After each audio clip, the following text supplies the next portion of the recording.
За байнгын орны хуралдаан даргалагч улсын хурлын эрхэм гишүүд боловсролын яамныхны энэ өдрийн ямар амланг айлтгая. За 3 асуулт байна. За энэ дотор одоо нөгөө суралцагчид тэтгэлэг олгох, зээл олгох, за боцтгоо тусламж олгох гэдэг нэг ийм 3 тустай одоо ийм үйл ажиллагаа багш байна. Тэгээ энэ дотроос нь одоо гадаад суралцж байгаа оюутнуудад олгодог тэтгэлэг зээл. Тэгээ энэ тэтгэлэг зээлтэй холбогдуулаад бас тодорхой нөхцлөө тавьж байгаа шүү дээ, тийм ээ. Зарим нь одоо эх орондоо ирж тухайн мэргэжлэр ажиллах гэдэг ч юм уу.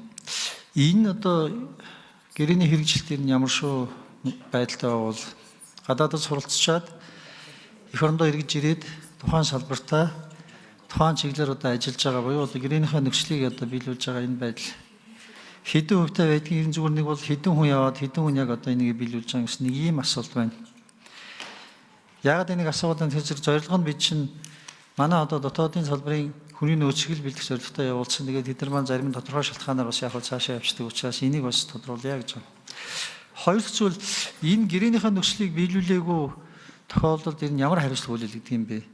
Тухайлбал одоо энэ гадаадд сурцахаар явчаад зээл авсан улсууд тэгээд тэрийг төлөөгүй явж гин гэдэг одоо ийм нөхцөл байдал үүсэж байгаа шүү дээ. Энийг Батнайрамд гişмж гэсэн энийг санаачлаад өнгөрсөн жилүүдэд бас нэлээд ярьж явсан. Тэр энэ хариуцлага нь яаж хүлээгдгийг энэ дээр таах бас бидэнд мэдээлэл өгөөч гэж. За цаашлаад энэ зүгээр цаашдаа энэ бид энэ тэтгэлэг зээл болон боцтгоо тусламжтай холбоотой нийтлэг ер нь бодлогоо ямар шүү байдлаар авч явахаар та бүхэн бодож байгаа юм бэ? Энэ дээр тодруулах өгөөч гэж баярлалаа. За Наранбаяр сайд хариулна. За энэ тоо баримтуудыг манайхан бэлдэж байгаарай.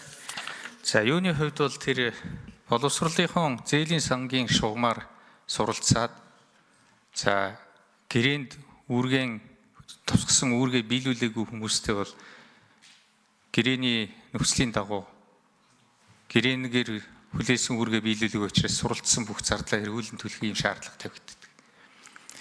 За бид өнөөдөр ингээ гэрээгийн бүрэн биелүүлээгүй ийм нөхцөл байдлыг бол шалгаж үзээд за Монгол банкны мэдээллийн санд бас оруулсан байна.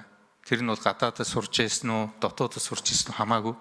Дотоодд сурч ирсэн хүмүүс эргэн төлөлт 97% сайн байдаг. Гадаадынх бол нэлээд доогуур байгаа. За тэр тоог нь манай улсууд бас хэлэхээрээ. За ер нь бол бид бас энэ эргэн төлөлт дээр бас аж ахуй нэгжүүдтэй гэрээ байгуулж, хуулийн фирмүүдтэй гэрээ байгуулж эргэн төлөлтийг сайжруулах юм шаардлагыг тавьж байгаа. Нийтдээ нэг 250 орчим тэрбум төгрөгийн одоо тэтгэлэг олгодгоос бид бас энэ жилдээ 33 тэрбумыг бол өөрийн эргэн төлөлтөөр нь авах юм үүргийг хүлээдэг. За энэ жилийн тухайд бол за 8 дугаар сарын байдлаар ойролцоогоор 9 орчим бараг 10 орчим тэрбум төгрөг эргэн төлөвлөсөн ийм нөхцөл байдалтай байгаа. Цаашдаа энэ төлөлтийг сайжруулах энэ арга хэмжээг бол тасралтгүй аваад явнаа. За урд нь бол суралцаа төгссөн ийм хүмүүстэй холбоотойгоор миний одоо урд байсан боловсролын үеийн сайдууд чөлөөлсөн ийм тохиолдол байдаг 1000 гаруй хүнийг. За энэ чөлөөсөн нь бол 2012 оноос хэрэгжсэн дээд боловсролын санхүүжилтийн тухай хуульд бол хэрвээ чөлөөсөн тохиолдолд улсын хурлын тогтоол гарч иж чөлөөлнө гэсэн ийм заалттай байсан нь тэр тогтоол нь хизээж гараагүй. Тэгээд дээд боловсролын хууль өөрөө шинжлэгдээд 2023 оны 7 сарын 7-ны өдрөөс үйлчлэн эхэлсэн. Тэгэхээр энэ тогтоол гараагүй үед гарсан энэ одоо зээлээс чөлөөсөн энэ асуудлыг эргүүлэн сүхэд тавьж энийг хүчингү болгох гэсэн шаардлагыг бол АТГ-гээс ирдэг. Гэхдээ энэ дээр бас хоёр талтай хандах ёстой. Судлах ёстой.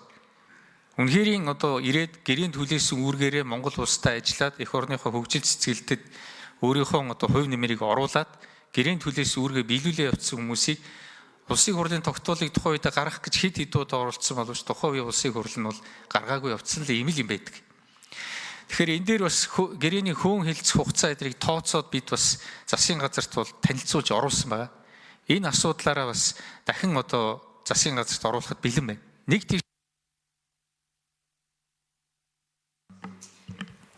За ажлын хэсгээс тоо баримтын хэн хэлэх вэ?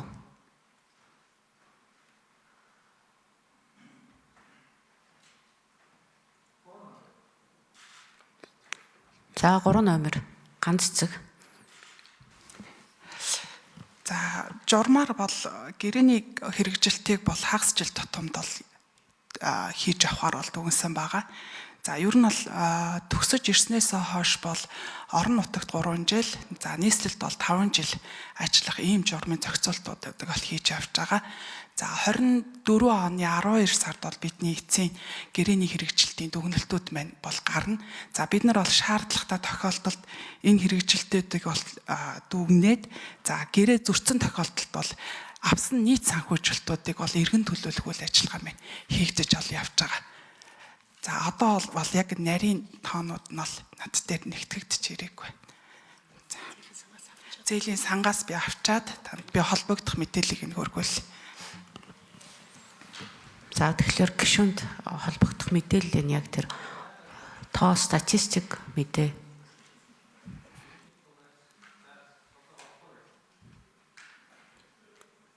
За тоотоор ирүүлнэ тий. За Эрдэнэт гишүүн асуултаа асууна.